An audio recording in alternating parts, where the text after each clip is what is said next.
학교론이 짧게 짧던데, 지문이. 계산 문제가 많아가지고. 계산 문제 풀다가 넘어졌어요? 그래. 그래서 지금 제가 이제 방문각 사람을 만났어요. 방문각에서 출판하시는 분을 만나가지고, 그래서 이게 이제 공부라고 하는 것은 이렇게 여러 가지가 있잖아요. 여러 가지 형태가 있는데, 일단 전범위를 아는 것도 중요하거든요. 그래서 학원에서 막 이렇게 문제를 이렇게 복사를 해서 막 이렇게 하게 되면 가지고 다니기도 힘들고, 그래서 이런 보면 장판지 있죠, 장판지. 이렇게 팔절지 있죠? 그게 방문각에서 그걸 만든대요. 그래서 내가 그러면 그걸로 우리 학원에 샘플을 나오자마자 빨리 보내라 이랬거든요. 그래서 그 장판지가 나오면 이제 40문제씩이 나오잖아요, 전범위가. 그럼 여러분들이 그걸 가지고, 하나를 가지고 40문제를 모르는 걸 이렇게 요약지까지 찾아보면서 공부를 하는 거죠. 그걸 한 3개 정도만 정확하게 하면은 법이, 왜냐면 지금 시험에 점수가 안 나온 이유가 전체적인 범위를 보는 이 눈을 가져야 되는데, 이게 지금 안 되는 것이 아닌가 싶어요. 그러니까 개인적으로 이렇게 강의를 하면 여러분들이 상당히 잘 알거든요. 이렇게 질문하잖아요. 그러면 대답은 누군가는 꼭 하잖아요, 이게. 그래서 이게 전체적인 범위 있잖아요. 전체적인 범위의 것을 좀 해야 되겠다 싶어가지고, 그래서 샘플이 나오면 곧 나온대요. 샘플 나오자마자 보내달라고 했거든요. 그래서 샘플이 나오면 전체 8절지 있죠. 장판지 이렇게 길게 40문제 모의고사. 그래서 민법하고 전체 다 1차 따로 2차 따로 이렇게 있나봐요. 그래서 그것이 나오면 그것을 저는 남의 제 책 같은 거 하는 거 팔고 막 이런 거 그런데 전혀 다른 출판사 거잖아요. 우리하고 아니잖아요. 그러니까 여러분은 상호 보완이 될 것 같아요. 무슨지 아시겠죠? 그래서 거기 것을 갖다가 여러분들이 만약에 그걸 얼마인지 모르겠는데 그것을 구입하게 되면 그것을 여러분들이 먼저 문제 한번 풀어보시고 그걸 가지고 계속 해설을 해줄까 이런 생각을 가지고 있어요. 그렇죠? 그게 좀 낫지 않을까? 그러니까 이걸 복잡하게 자세하게 설명하는 것보다는 이게 답이 이게 답을 보는 거, 전체적으로 보는 것 있잖아요. 이런 것을 좀 해가지고 전체 범위를 아는 것 있잖아요. 이걸 빨리 익혀야 될 것 같아요. 아직도 시간이 많이 있으니까 여러분 크게 걱정은 안 되는데, 정말 걱정 안 돼요. 안 되는데, 이게 이제 그래도 시험을 보려면 뭐가 되냐면 전체를 보는 눈을 갖는 게 아주 중요하거든요. 그러니까 40문제씩 풀이하는 거. 이게 중요한데, 그래서 그거 지금 이제 제작하고 있다고 어제 만났거든요. 어제 노량진에서. 그래서 만났더니 얘기를 하길래, 그러면 학원에 제일 먼저 좀 보내달라고 했더니 그 사람이 출판하는 사람이 이제 여기 강원도 이쪽 담당하는 사람이더라고요. 그래서 바로 보내준다고 했으니까 보내면은 그럼 그걸 8절지 있죠? 그걸 가지고 여러분들이 좀 도서실 가가지고 공부를 하면서 순서대로 공부를 하면은 뭐가 안 되냐면 앞에는 잘하는데 뒤에 가면 또 까먹고 뒤에 잘하면 앞에 까먹고 이랬단 말이죠. 그러니까 뭐라 하냐면 8절지 그걸 가지고 복사한 거 자주 들고 다니면 너무 좀 그러잖아요. 그래서 40문제 전체 나와 있는 거 보고 하루에 40문제를 푸는데 다 자기 혼자 해설지 보지 말고 자기 혼자 이렇게 찾아가면서 보면 시간이 오래 걸릴 거예요. 그런데 1회, 2회, 3회 정도만 딱 풀면 나머지는 다 똑같아. 3번이 반복됐으니까. 그럼 그다음부터는 똑같아. 4번 때부터는 대강 점수가 문제가 나올 거야. 대강. 알겠죠? 그래서 그렇게 해서 풀고 이렇게 해보면 되지 않을까. 기출문제는 내가 따로 만들 거예요. 그리고 학교로는 지금 다 만들어져 있잖아, 기출문제가. 학교로는 만들어져 있으니까 학교는 필요가 없고, 이런 학교는 지금 하고 있는 40문제 다 그거잖아요, 그게. 그래서 기출문제는 따로, 해가지고 전체 순서대로 하지 않고, 횟수별로 하면 학생들이 횟수별로 답을 다 알고 있어가지고, 일단 전부 다 해가지고 답을 다 바꿀 거예요. 답을 바꿔가지고 40문제씩으로 해가지고, 이렇게 하는데, 그것은 신경 쓸 필요 없어요. 그것은 지금 할 필요 없고, 기출문제 같은 것은 막판에 있잖아요. 막판에 여러분들 테스트용으로, 왜냐면 막판에 가가지고 어려운 문제를 봐버리면 나중에 뭐가 문제가 되냐, 불안감만 더 있으니까 여러분들 문제를 다 이렇게 횟수별로 하는 것을 다 섞어가지고 나름대로 난이도 조정해가지고 40문제씩 해가지고 할 거예요. 그래서 그것은 걱정할 필요가 없어요. 거기서 나온 것은 기출문제가 아니고 이제 우리 지금 모의고사 보듯이 모의고사 이런 것이 이제 전체적으로 돼 있는 것이죠. 알겠죠? 좀 어려운 것도 있고 쉬운 것도 있고 그럴 거예요. 근데 이제 우리 책이라든가 이런 것이 아니고 우리 선생님이 아니고 다른 선생님이 쓴 거잖아요, 이게. 그러니까 가가지고 그걸 가지고 이렇게 하면은 상호 보완이 되고 그렇게 할 거예요. 알겠죠? 자, 임대차 한번 보셔요. 임대차. 임대차 어느 정도 공부가 돼 있으면요, 문제를 풀어보는 게 제일 나아요. 근데 그 문제도 이렇게 보면 전체적인 범위를 한번 풀어보는 거 알겠죠? 자, 임대차가 618조로 되어 있죠? 자, 임대차의 의의라고 되어 있죠?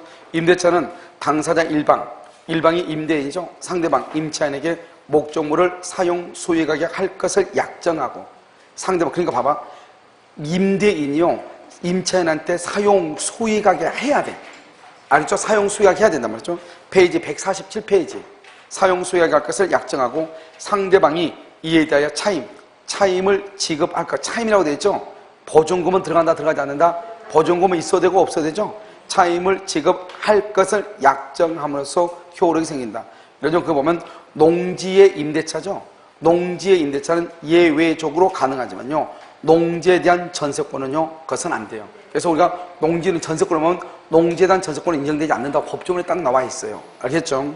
자, 303번은요, 토지 사용의 대가인 지로의 지급이 지상권은요, 지상권, 그것은 성립 요건이 아니지만, 줄거봐. 성립 요건이 아니지만, 그다서 무상 원칙이요, 무상. 그 다음에 임대차의 경우는요, 차임의 지급이 성립 요건이다. 차임의 지급이 성립 요건, 그것은 유상, 이 말이죠. 유상. 알겠죠?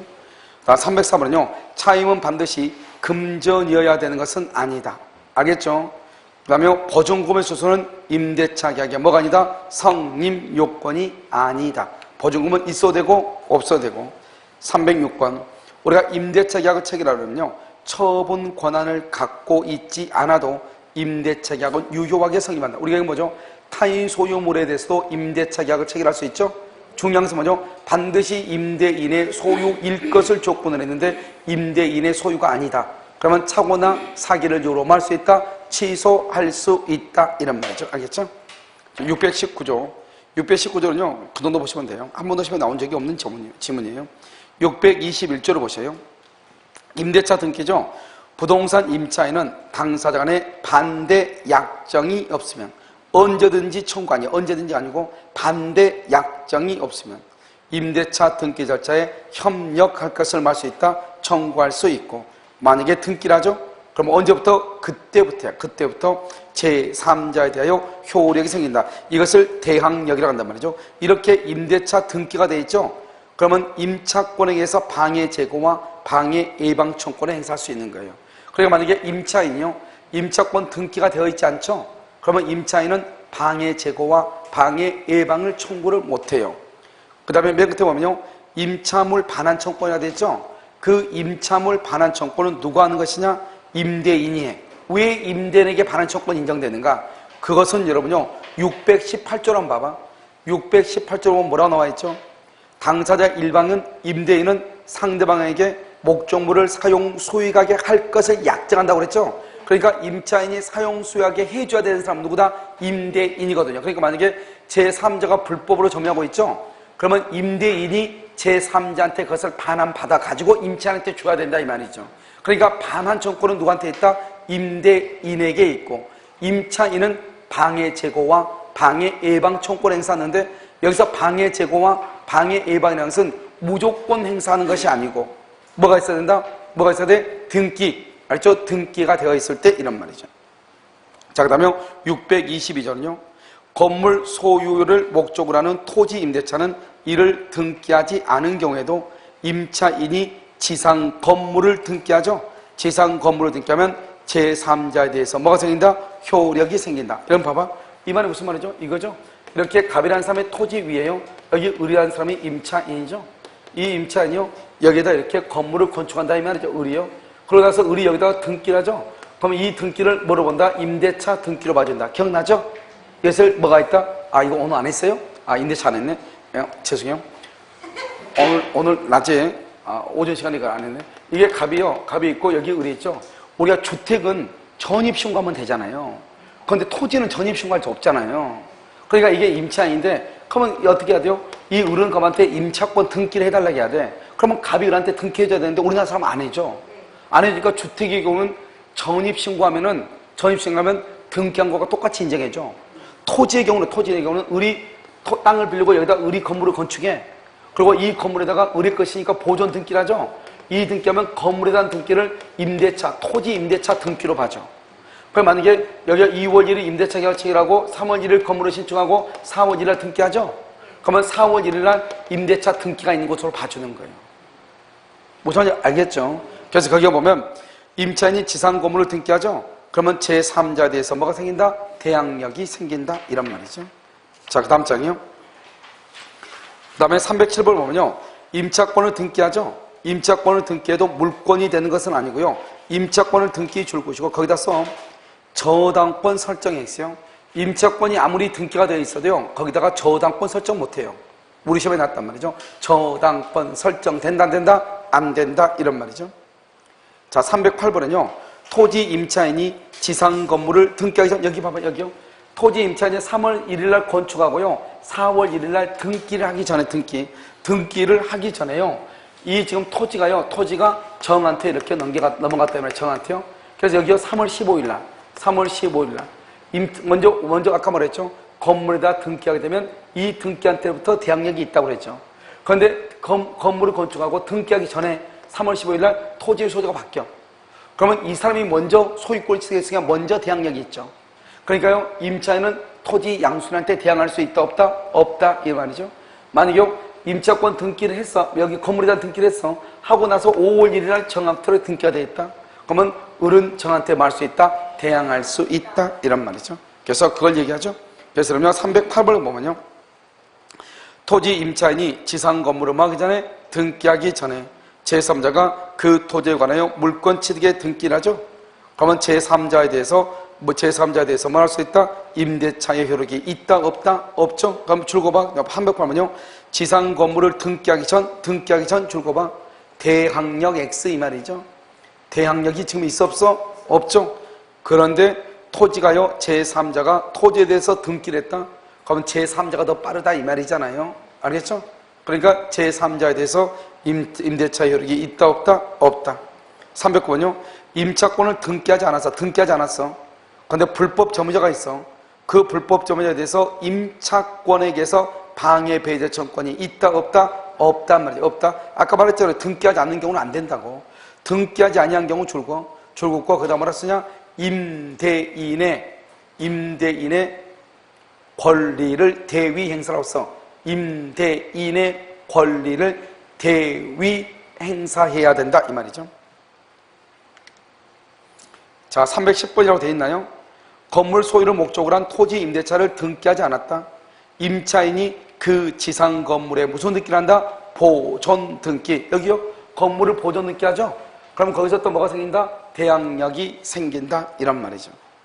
자, 623절은요. 임대인은 목적물을 임차인에게 인도하고 임대인 줄 것이고 계약 존속 중 사용 수익에 필요한 상태를 유지하게 할 의무 이것을 뭐라고 한다? 피로비라고 그래. 피로비를 누가 부담한다? 임대인이 부담한다. 그래서 피로비를 계약 존속 중 임대인은요. 계약 존속 중 사용 수익에 필요한 상태를 유지하게 할 의무를 부담해.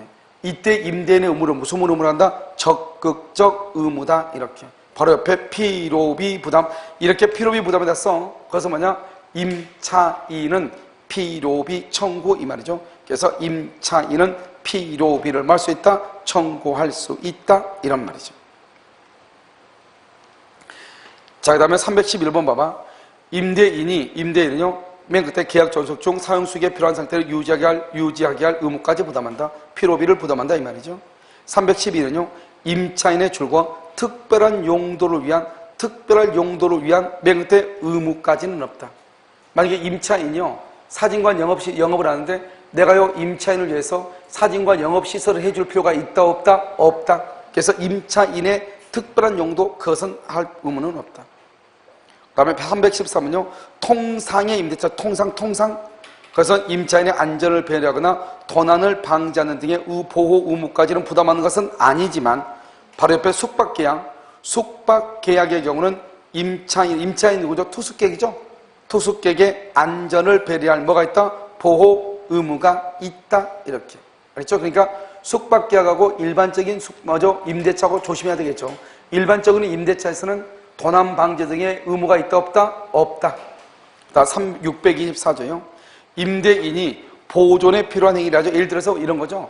건물이 지금 비가 새고 있단 말이죠.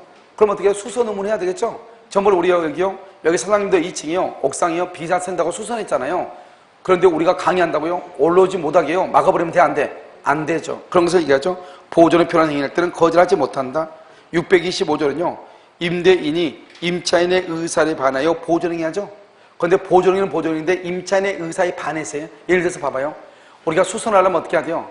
예를 들어서 우리가 강의가 끝난 다음에 하는 게 낫잖아요. 그렇잖아요. 그런데 강의가 끝나 2시부터 6시 사이에 수선하면 되는데요. 막 여기서 망치로 두드린다기 막 아침에 10시부터 한단 말이죠. 그럼 우리가 여기 강의할 수 있어 없어? 없잖아요. 그러니까 그로 인해서 학원을 빌린 의미가 있어 없어? 없잖아요. 그럴 때는 임대차 계약을 말 수 있다? 해지할 수 있다. 그래서 목적을 달성할 수 없을 때는 해지할 수 있다, 이런 말이죠. 634조는요, 임차인이 수리를 요하거나 임차물에 대해서 줄고 권리를 주장하는 자가 있어. 예를 들어서 제3자가요, 그것이 자기 물건이라고 지금 때를 쓰고 있다, 이 말이죠. 그런 경우는 어떻게 돼요? 지체 없이 임대인한테 통지하는데, 재밌는 말은요, 이미 임대인이 알고 있어. 통지할 필요가 있다, 없다? 없다. 너무나 당연한 말을 왜 써놨나 모르겠어요. 이미 알고 있을 때는 통지할 필요가 없다. 알겠죠? 자요, 315번은요, 315번, 임대물에 대해서 보존에 필요한 행위를 하죠. 임차인은 거절하지 못한다. 316은요, 임차인의 과실로 목적물이 뭐가 된다? 소실되죠. 그래서 임차인의 과실로 목적물이 소실되면 임차인은 채무 불이행 책임을 면할 수가 있어 없어? 없죠. 다음 317은요, 소규모 수선을 임차인이 수선 의무로 부담한다는 특약은 효력이 있다. 봐봐. 통상 생길 수 있는 파손의 수선 등 소규모의 수선을 임차인이 수선 의무를 부담한다고 특약을 하죠. 효력이 있지만, 그러면 대파손 있죠. 대파손 써거다가 대파손의 경우 대파손 쓰고 옆줄 긋고 대파손, 언제나 임대인이 부담. 대파손은 언제나, 예를 들어서 만약에 여러분요, 만약에 일식집을 하다가요, 그 일식집을 운영하는 사람이요, 그 집을 빌린 집을요, 화재로 소실을 시켰어. 그래도 누가 수선을 해야 되냐? 임대인이 수선을 해. 그리고 임차인한테 비용을 청구한 거예요. 그러니까 대파손, 대수선은 무조건 임대인이 하는 거예요. 그러니까 임차인이 할 수도 있잖아요. 그러면 임차인이 수선을 하면 그것은 대수선이 아니고 뭐가 돼야 돼? 소규모 수선. 소규모 수선을 누가 할 수 있다? 그것은 임차인이 할 수 있는 거예요. 합의에 의해서. 318은요, 파손 정도가 손쉽게 고칠 수 있을 정도로 사소하다. 손쉽게 고칠 수 있을 정도로 사소하다. 이건 누가 한다? 임차인. 그래서 임대인은 수선 의무로 부담하지 아니한다. 이퀄 임차인이 수선 의무, 이렇게. 그 다음에 319번요, 임대인이 부담하는 수선 의무를 면제하거나 임차인의 부담으로 돌리는 특약도 가능하죠. 이것은 여러분 어디죠? 317번하고 319번은 묶어. 317하고 319를 묶으면 임대인이 부담하는 수선 의무를 면제하거나 또는요, 임차인의 부담으로 하는 특약도 가능하다, 이런 말이에요. 알겠죠? 자, 그 다음에 626조요.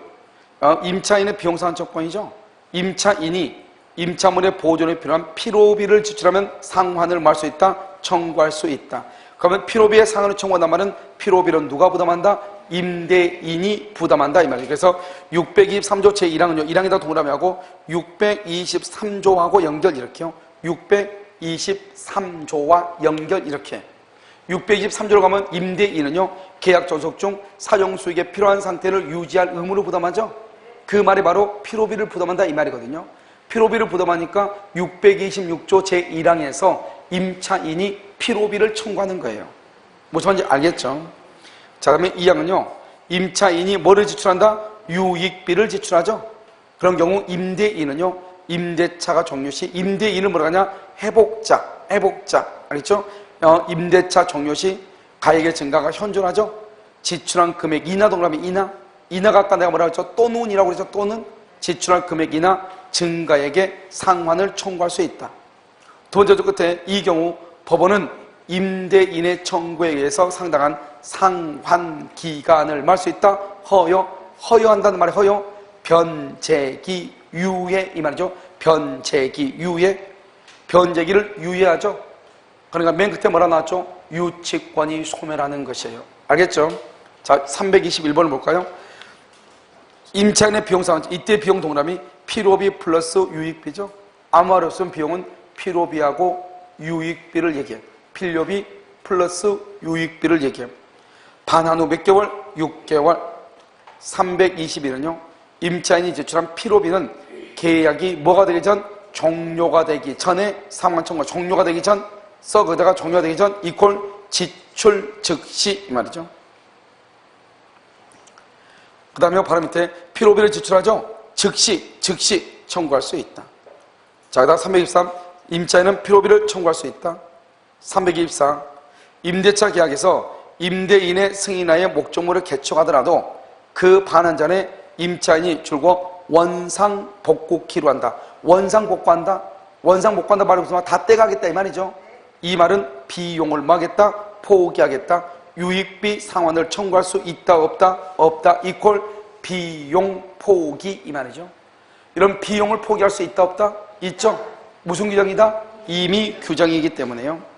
325는요 중축 부분이죠. 중축 부분 줄 것이고 밑에다 찍어가지고 뭐라 쓰냐? 중축 부분은 뭐죠? 특별한 사정이 없는 한 독립성의 X죠. 중축 부분은 특별한 사정이 없죠. 그러면 독립성이 없어요. 그래서 특별한 사정이 없는 한 독립성이 없다 이 말이죠. 그래서 중축 부분 이렇게 돼 있죠. 중축 부분에 대한 원상회복 의무를 면하는 대신에 유익비 상환 조건을 포기하기로 한다. 중축 부분 특별한 사정에서 독립성이 없으니까 그건 비용이죠. 비용이니까 뭐다? 유익비죠. 유익비는 임의규정이죠.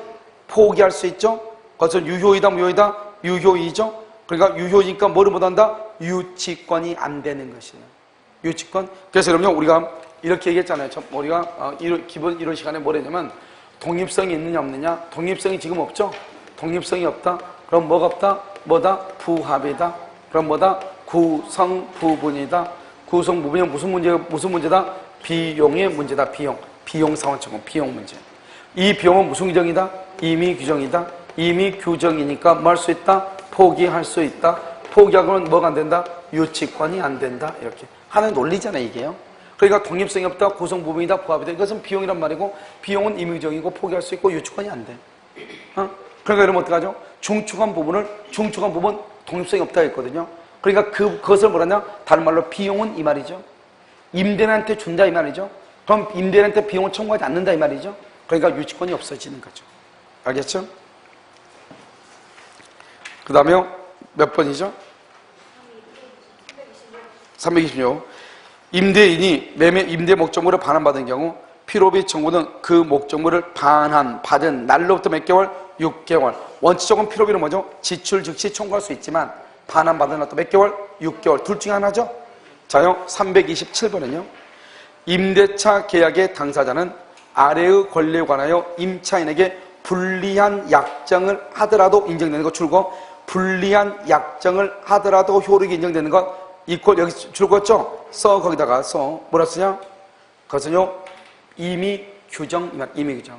이런 아까 우리 해서 내가 지금 계속요 다른 데 강의한 것을 여기서 한 걸로 착각하고 있네요. 다른 데 다시 이미 이거 다 끝나가지고요. 자 봐봐 임의 규정이란 뭐냐? 임의 규정. 임의 규정은요 다른 합의가 다른 약정을 하죠. 다른 약정이 임차인에게 유리하든 불리하든 무조건 뭐로 본다? 유효. 이것을 임의규정이라고 해요. 이것을 임의규정. 그러니까 임대인하고 임차인하고 어떤 약속을 하죠. 그것이 설령 임차인한테 뭘 하더라도 불리하더라도 유효인 것, 그것을 임의규정이라고 그래요. 이 임의규정에는요, 우리가 임대차에서 임의규정 뭐가 있어? 세 가지 뭐가 다? 비용 상환 청구권, 비용 뭐다? 필요비하고 뭐가 있어? 유익비가 이렇게 있고요. 그다음에 또 여기 뭐가 있어? 임차권의 양도와 전대. 임차권의 양도와 전대라고 하는 것이 있고, 그 다음에 세 번째 차임 지급 시기. 원래 차임은 뭐죠? 선불이다 후불이다? 후불이잖아요. 그런데 선불로 할 수도 있다. 이것을 지금 얘기하는 거잖아요. 임의규정이요. 알겠죠? 그래서 한번 볼까요? 다시 327번을 보시면요. 임대차 계약의 당사자가 아래의 권리에 관하여 임차인에게 불리한 약정을 하더라도 효력이 인정되는 것은 필요비 상환 청구권이다. 다른 말로 임의 규정이다. 나머지는 무슨 규정이다? 강행 규정이다. 보지 말고. 328번은요. 임차물에 유익비를 지출한다. 유익비. 그 임대차가 종료하며 가액의 증가가 현존할 때 상환을 청구한다. 자, 627조는요. 임차물의 일부가 임차인의 줄고 과실 없이 멸실. 과실 없이란 말이 중요해. 자, 됐죠? 그럼 과실 없이 멸실 되죠? 그러면 당연히 차임이 감액되는 것이 아니고 그 부분에 비례한 줄고 차임의 감액을 청구, 차임의 감액을 청구 이렇게요. 당연히 감액된다 그러면 큰일 나. 차임의 감액을 뭐 할 수 있다? 청구할 수 있다 이래야지. 당연히 감액된다 그러면 큰일 나. 이 항은요 잔존 부분으로 임대차의 목적을 달성할 항상 이런 말이 나와. 목적을 달성할 수 없으면 해제 내지는 해지. 여기는 임대차니까 해지라고 하는 거예요. 해지.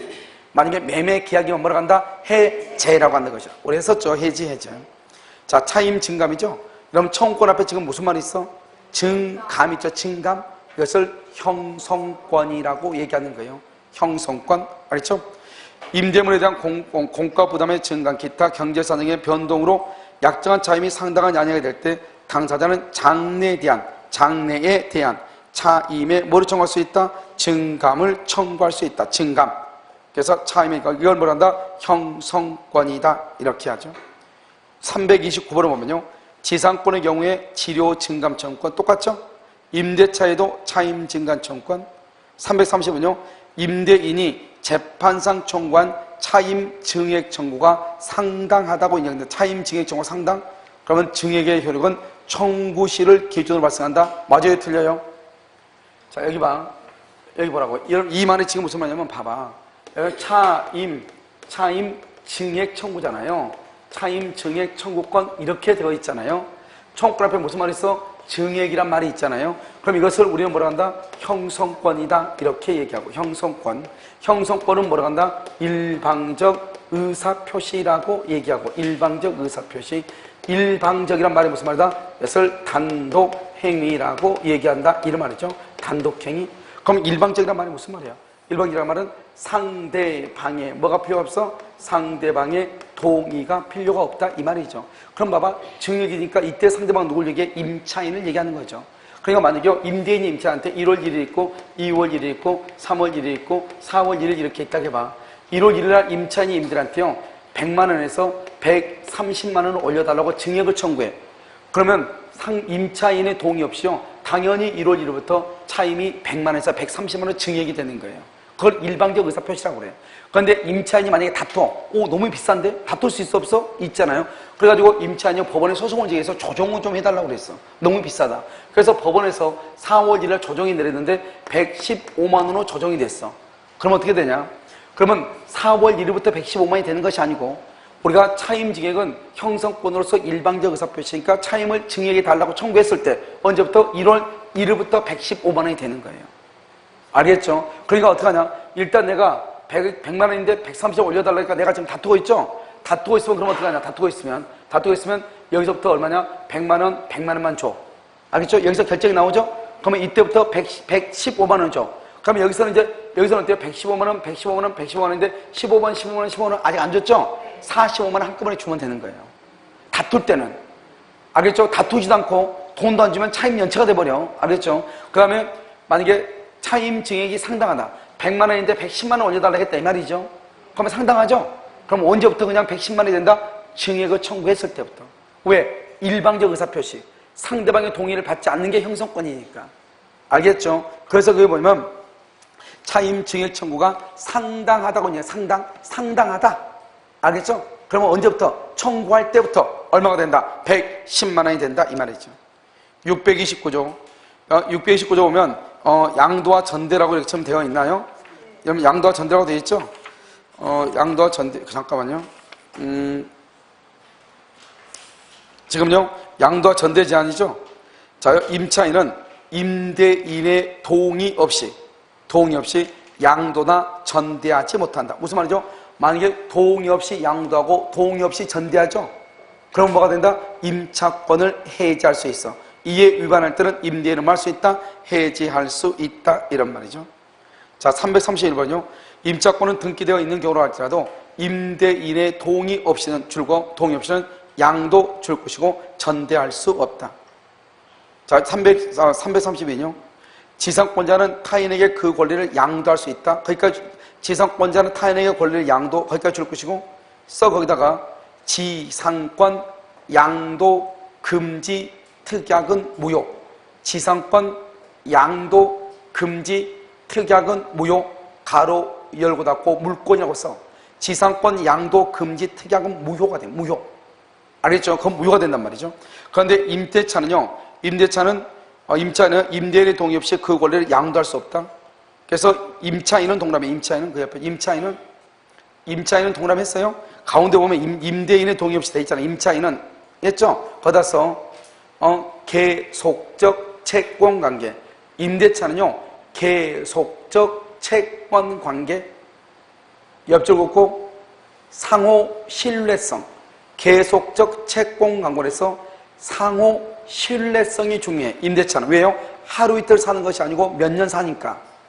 알겠죠? 그러니까 만약에 임차권을 전대나 양도를 할 때는 임대인의 뭐가 있어야 돼? 동의가 있어야 돼. 동의가 없다? 그러면 임대인은 뭐 할 수 있다? 계약을 해지할 수 있는 것이에요. 자, 333. 여기 보면 임차인이 임대인의 동의 없이 마음대로 전대하죠?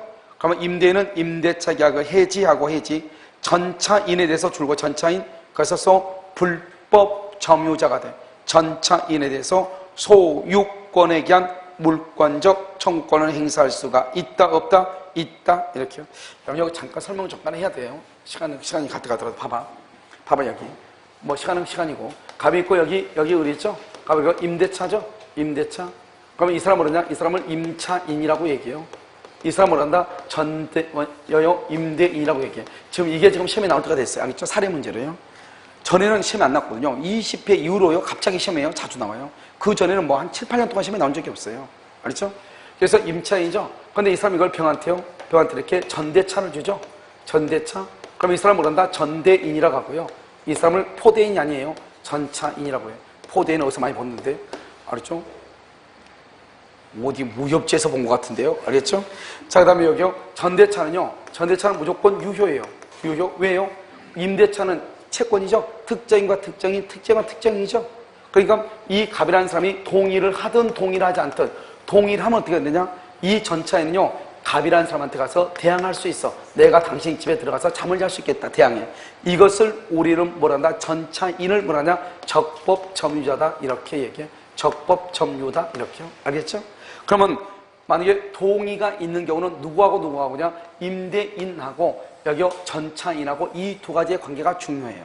그래서 동의를 했다고 할지라도 병하고 갑은요. 1번 임대차 계약이 성립하지 않아요. 임대차가. 두 번째요. 여기는 권리이지 뭐가 아니다? 권리는 없고 뭐만 있다? 의무만 있다. 그러니까 여기서 수선 청구권 없어. 수선 청구. 병이 갑에게 수선 청구가 없고요. 의무죠. 의무는 뭐다? 차임을 지급할 의무가 있어. 예를 들어서 을이 갑한테 월세 줄 날짜가 3일이고요. 병이 을한테 월세 줄 날짜가 5일이다 이 말이죠. 그런데 을이 갑한테 3일날 월세를 안 주죠? 그럼 어떡하냐? 갑이라는 사람은 병한테 5일날 을한테 월세 주지 말고 나한테 월세를 주라. 그러면 병은 갑한테 월세를 줘야 돼요. 알겠죠? 그 다음에요. 여기서 이제 여기 동의가 있는 경우죠. 동의가 있는 경우는요. 어떻게 하면 임대차가 기간이 만료가 되죠. 만료가 되면 어떻게 한다? 먼저요. 임대 청구권 행사할 수 있어. 임대 청구권이라는 것은 뭐냐? 병이 갑한테요. 뭐라 하냐? 내한테 다시 월세 줄 수 있느냐? 물어볼 수 있단 말이죠. 자, 두 번째는 여기 부속물 매수 청구권하고 지상물 매수 청구권. 알겠죠? 이 매수 청구권을 행사할 수가 있어. 매수 청구권. 그 다음에 이 병이 잘못으로 건물이 병이 불태웠다. 당연히 병이 책임을 져야 되겠죠? 그런데 누가 책임지냐? 이 을은 과실 책임을 져. 과실. 잘못이 있을 때, 감독의 잘못이 있을 때만 책임을 져. 을은. 동의 있는 경우는. 그 다음에 원래 이제 임대차고 전대차가 끝나잖아요. 임대차고 전대차가 끝나면 어떻게 하냐? 이때 병은 누구한테? 을한테 반환하고, 을은 다시 누구한테? 갑한테 이렇게 반환하죠. 이거 얼마나 귀찮아. 그러니까 어떻게 한다?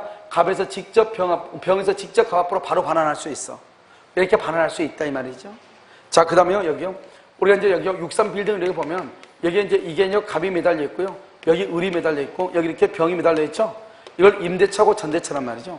갑하고 을하고 임대차가 끝나죠. 그럼 전대차는 자동적으로 끝나는 것이에요. 그런데요. 갑이요. 이 병에 대해서 전대차에 대해서 동의를 해줬죠. 동의를 하고 난 다음에 갑하고 을 간에 합의로 해지하죠. 합의로 해지한다 할지라도 병에게 대항하지 못해. 병은 소멸한다 안 한다? 안 한다 이 말이죠. 자기가 동의해주고 합의하고 나서 없애면 안 되잖아요. 그런데요 을의 채무 불행이 있다. 채무 불행으로 인해서 해지를 하죠. 해지하면 병도 뭐가 된다? 소멸하는 것이에요. 이것을 동의 있는 이다 이렇게. 그래서 동의 있는은 여기가 중요하고요. 여기 동의 있는 경우 여기가 중요해요. 직접 반환하는 거. 또 어디가 중요한 여기요. 동의 있는 경우는 지상물과 보석물의 매수를 청구할 수 있다 이 말이죠. 알겠죠? 그 다음에 여기서 이제 동의 없는 것을 봐. 동의 없는 것은 이렇게 갑이 있고 여기 을이죠. 임대차죠. 그냥 알죠. 이제 똑같죠. 저기 병이 정한테요. 을이 병한테요. 이것을 전대차라고 그래. 이 전대차는요 일단 무조건 유효예요. 왜요? 채권의 항상 갑하고 을하고가 임대차, 을하고 병하고가 전대차란 말이죠. 특정과 특정이니까 우리는 남의 물건에 대해서도 임대차 계약을 체결할 수가 있다 없다? 있잖아요. 그러니까 무조건 유효예요. 유효인데 갑이라는 사람이 동의를 해야 되는데 동의를 안 해줘. 그러면 을과 병의 전대차는 유효하나 그 전대차를 가지고 갑에게 대항하지 못한다. 제3자에게 뭐하지 못한다? 대항하지 못한다 이 말이죠. 그러면 이 사람은요 갑의 입장에 봤을 때는 무슨 점유가 되냐? 불법 점유자가 되는 거예요. 불법 점유자. 따라서 만약에 병이 이 건물을 만약에 철거를 하죠. 불태워버리죠. 그러면 병이 불태우면 어떡하냐? 을은 무슨 책임을 진다? 무과실 책임을 지는 거예요. 무과실 책임이죠. 잘못이 있든 없든 무조건 을이 책임을 져. 동의 없을 때는. 그런데요 여기서는요 갑하고 병하고는 별로 중요하잖아요. 여기서 동의 없는 누구하고 중요하냐? 갑하고 을하고 임대라고 임차인. 그럼 동의가 없을 때는 아까 뭐라 그랬죠? 해지할 수 있다고 그랬죠? 해지를 했느냐 안 했느냐. 만약에 해지를 했다 해봐. 갑이 을하고 계약을 해지하죠. 그러면 여기서 어떻게 하냐면 이때 갑은 직접 누구한테요? 병에게 반환을 청구를 해. 우리가 방금 봤었죠? 반환을 청구하고요. 이때 병은 을에게 담보 책임을 추궁을 해. 담보 책임을. 여기서 해지하지 않았다. 아직 해지를 안 했으면 어떡하냐? 을은 갑의 동의를 얻어줄 의무를 부담하죠. 을은요 빨리 갑의 동의를 받아줘야 돼. 그런데요 여기서 아직 해지를 안 했단 말은 무슨 말이죠? 임대차가 존속 중이다 이 말이죠. 그러면 해지를 안 했단 말은 이퀄 존속 중이다 이 말이죠. 존속 중이면 어떻게 돼요? 그러면 갑은 을에게 뭐를 청구한다? 차임을 뭐한다? 청구하죠. 그러면 을에게 차임을 청구하면 그러면 갑은 손해가 있다 없다? 갑은 손해가 없다? 갑은 손해가 없으니까 그럼 어떻게 돼요? 갑은 아무런 손해가 없죠.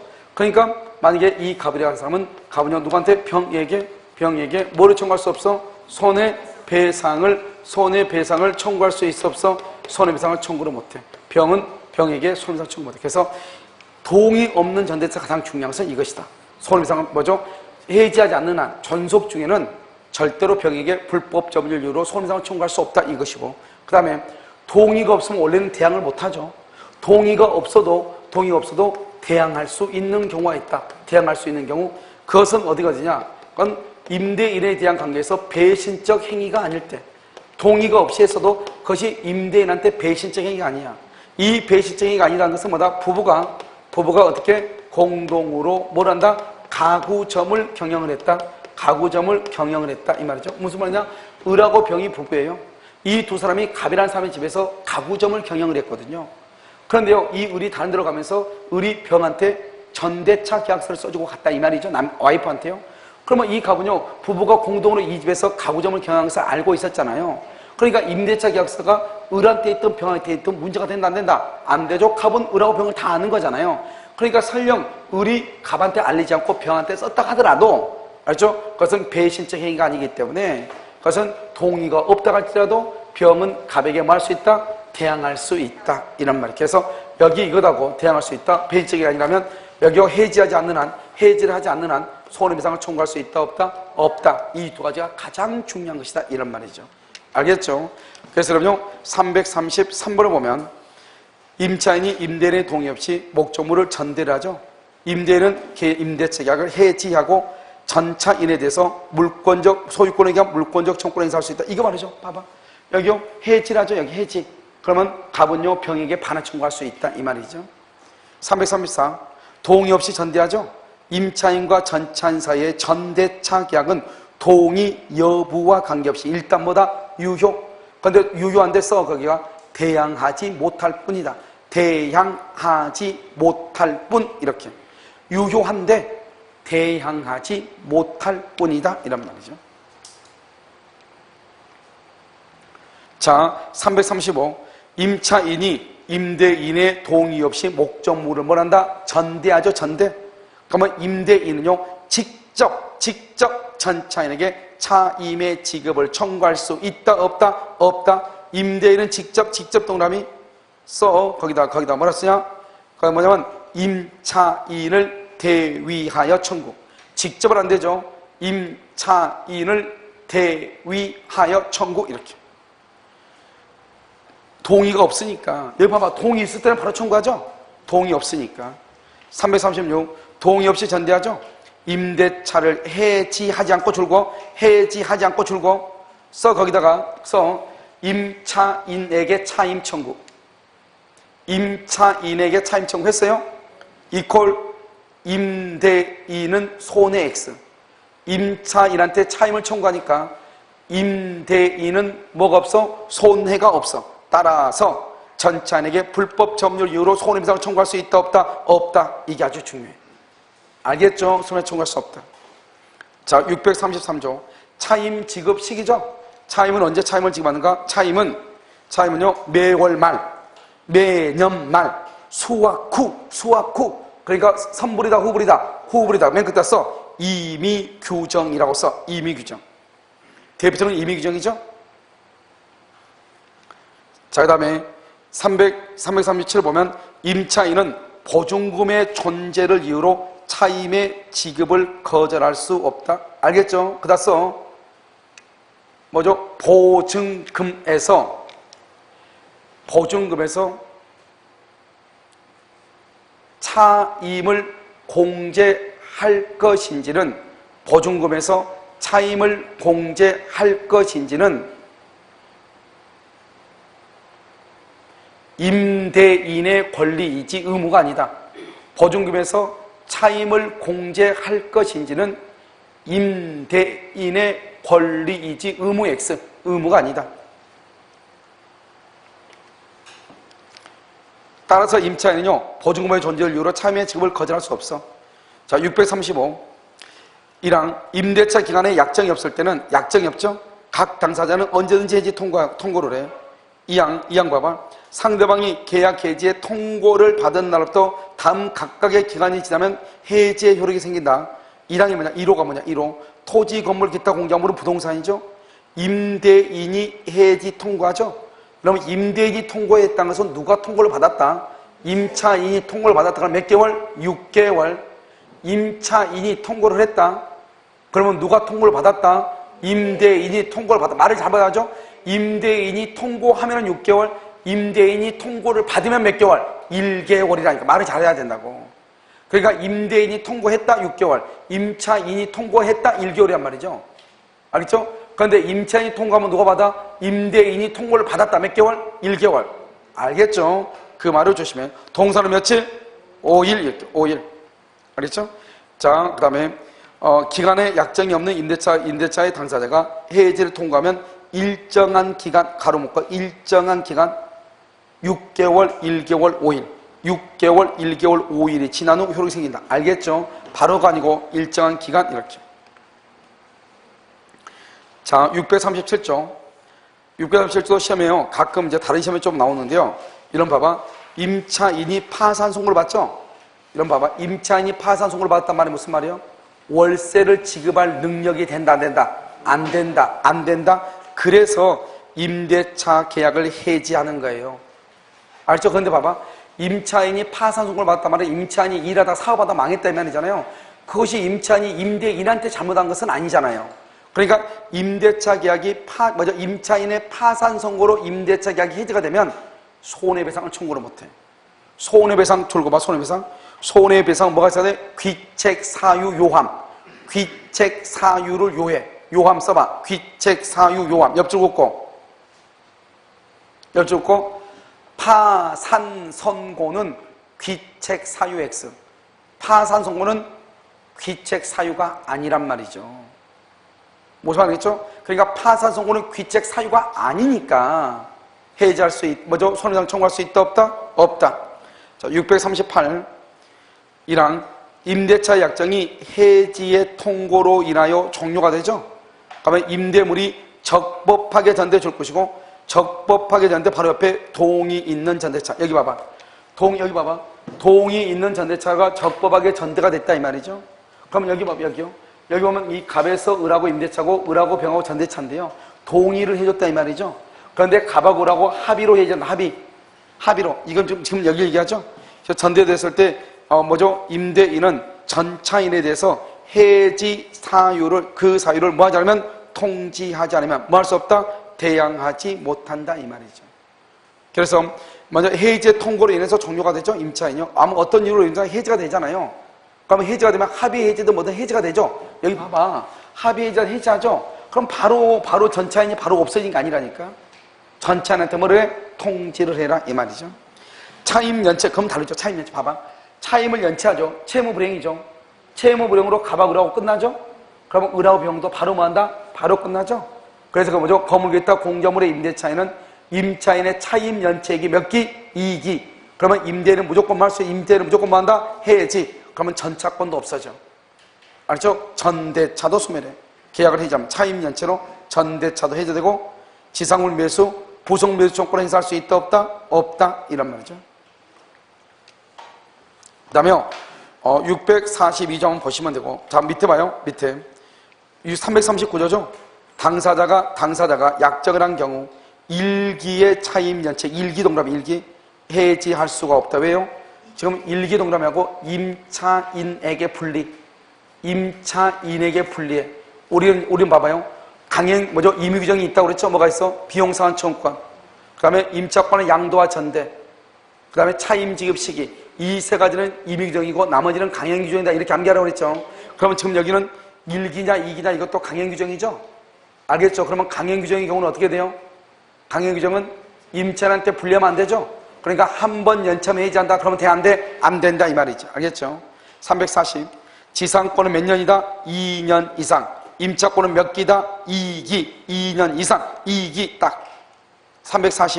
341은요 임차인의 차임 연체액이 2기에 달하는 때는 뭐 할 수 있다? 해지할 수 있다. 그 다음에 해지권은 일신 전속권 말도 안 되죠. 일신이라고 봐봐. 내 몸 나한테만 속하는 거 일신이라고 그래. 나한테만. 이런 봐봐요. 여러분 친권이죠. 친권. 내 아이에 대한 친권은 나만 가지고 있지. 옆집 총각이 가지고 있으면 안 되잖아요.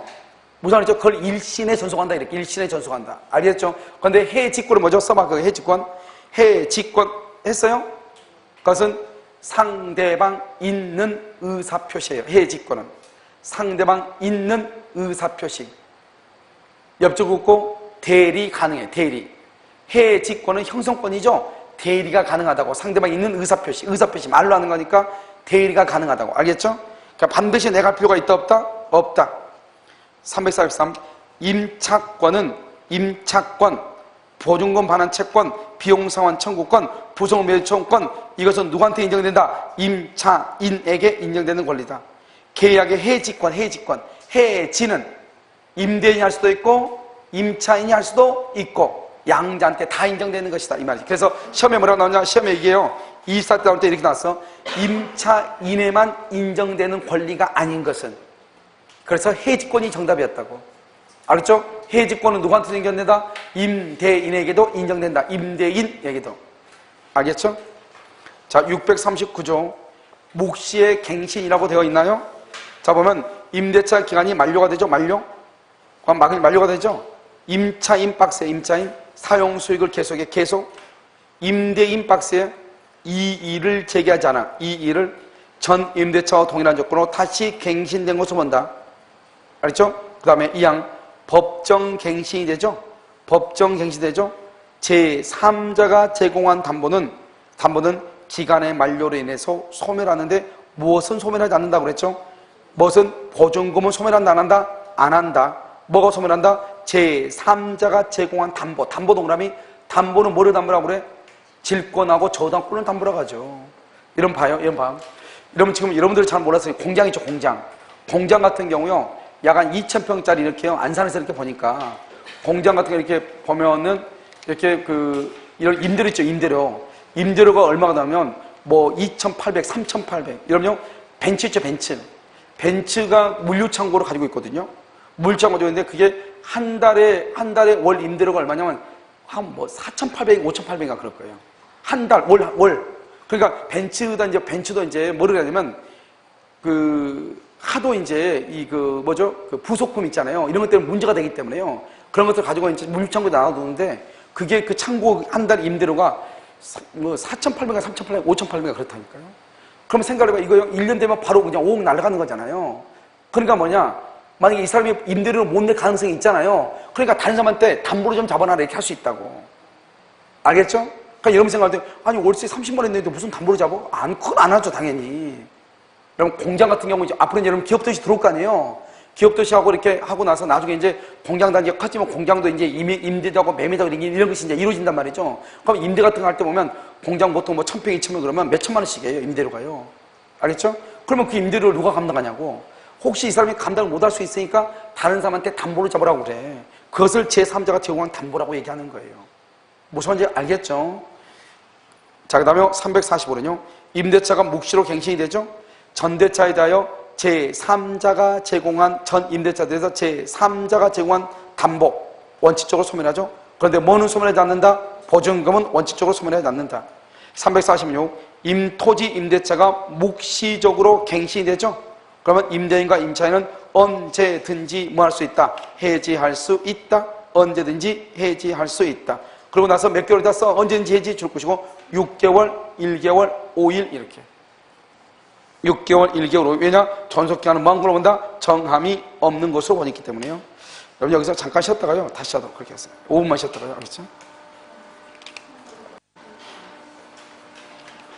여기까지 우리가 안 배운 것만 지금 한 거예요. 제가 깜빡 잊어가지고요. 다 배운 건 줄 알았어요. 근데 지금 여기서부터 있죠. 여기서 643조부터는 우리 아까 했죠. 부속물하고 지상물하고 비용상환 채권 했죠. 그거예요. 알겠죠? 금방 지나갈 거예요.